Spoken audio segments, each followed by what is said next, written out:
think it is worth thinking, how is my story or my idea communicating with what's come before? Sort of like, how am I responding to what's already been said about this idea? Well, yeah, and I'll jump on a soapbox here for just a minute. It's just like with public domain, and you're lucky, because you still have public domain that's 55 years after the author's death. Is that something? Where you're at? But ours continue in the United States continually gets pushed because of Walt Disney and Mickey Mouse. So every time Mickey Mouse is about to become public domain, the Disney company makes this huge push to extend public domain out. And the reason why I'm upset about this is because, like you're saying, that our ideas for story as a civilization, as a community, build off of those old story ideas. And we are being denied access to those ideas.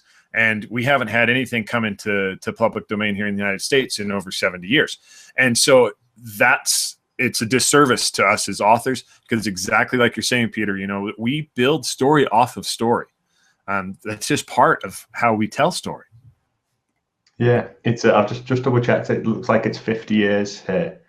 But yeah, it's a real shame, and a necessary part, really, for the development of us. Well, okay, yeah.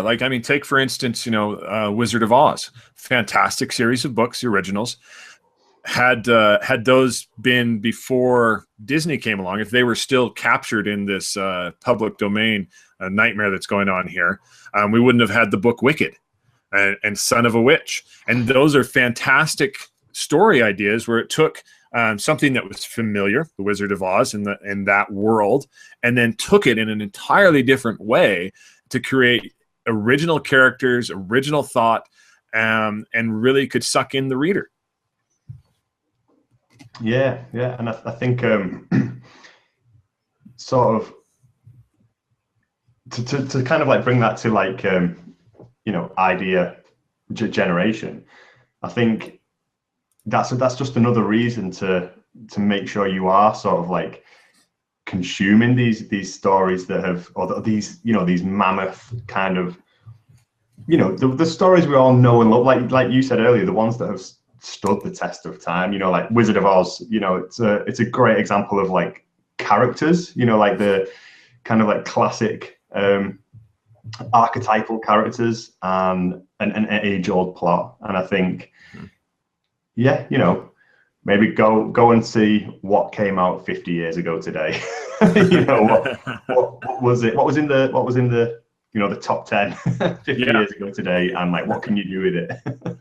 Yeah, and it's a great way to take a look and to generate some ideas. I have another really, I think this is a fun way to generate ideas, because I think that the major elements of a story boil down to three things, and I call them the 3 Ps, and that's a person in a place with a problem. And I think this is a fun way to play, especially if you have a writer's group that you attend. Next time you go to your writer's group, grab a stack of note cards, take them with, give everybody like 9 cards, and on 3 of the cards, everyone write down a person, so you write down like what their profession is, spy, baker, banker, school teacher.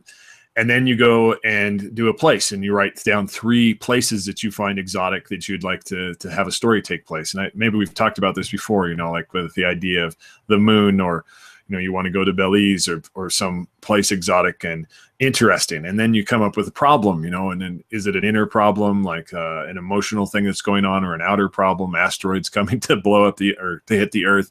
And then what you do is you shuffle these together, shuffle all the people together, all the places together, all the problems together, and then you flip the 3 cards up and come up with this crazy plot idea. Because now all of a sudden you've got a baker in Belize that's dealing with an asteroid coming towards Earth, and and it can be a lot of fun. And all it's just all about generating ideas and being silly with it and letting your imagination flow. You know, my does he bake a protective crust around the earth? Oh yeah, yes, Huge pastry. In order to deflect it, exactly how it happened. That's what I do.